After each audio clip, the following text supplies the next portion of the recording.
Hello and welcome back to our tutorial on how to make a calculator in Visual Studio. In the last lesson, we made the general layout of the interface with a number pad here, some operators, equal sign, plus minus sign changer, point, and a zero, and got a display thing with a zero as the default. And today we're going to add some functionality to these numbers here to make them basically do their function, put something into display. So what you're going to do is you're going to go over here and you're going to click main page XAML and C, and it will open up this guy right here. This is the C# kind of window where you end up dealing with your event handlers here. So in this case, public main page.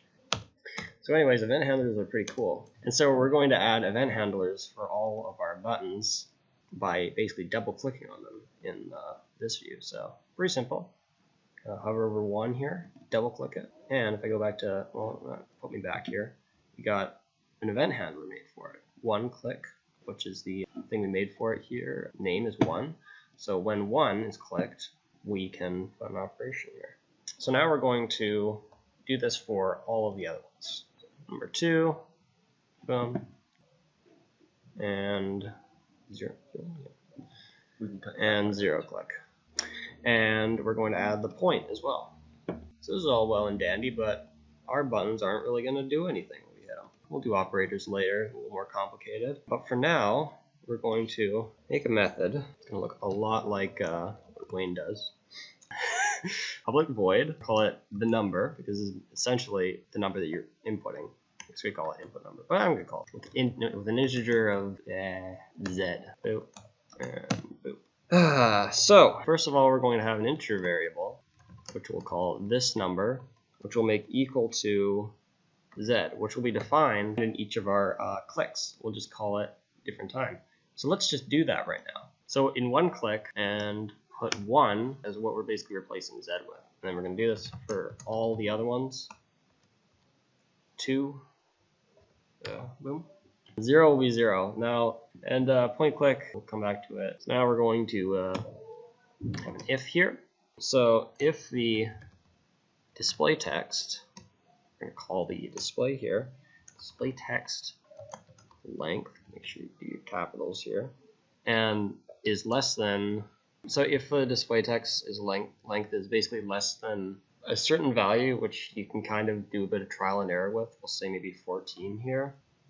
Then if the display text length is basically less than 14, you can write stuff, but if it's greater than 14, then you can't input anything else because that's basically how long the display is. So if display.text is equal to 0, then make display text equal to convert to string num, which is integer, which is z, which is the num. So yeah, do you see that, kids? the number is an integer z, and we define z as being this number in the method.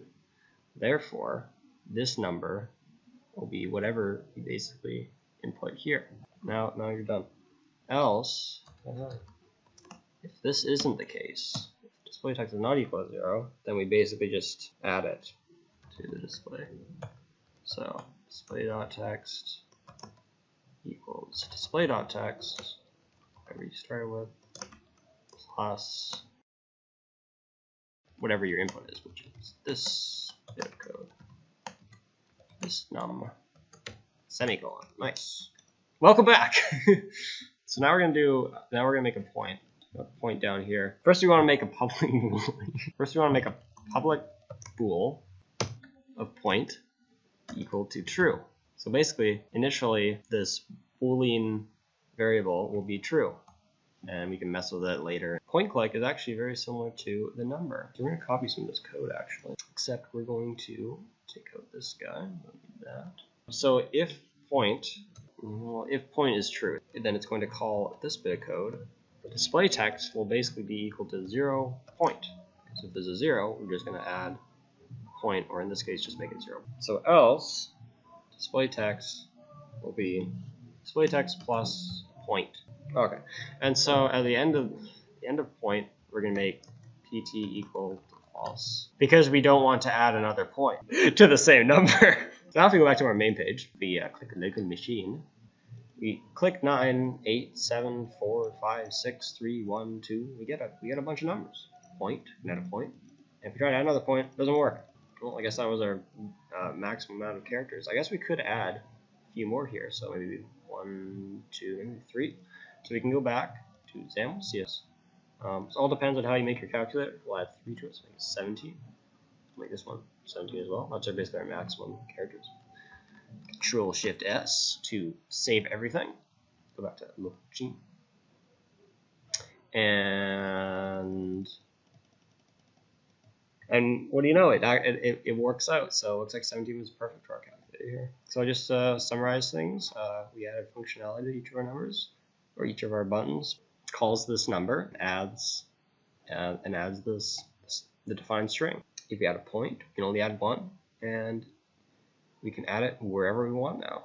So yeah, next lesson we'll do something else cool, and it'll be pretty cool. So we're just gonna keep you in suspense till then, but you might figure it out based off the title of the next episode. Either way, we'll see you then, and have a Merry Christmas.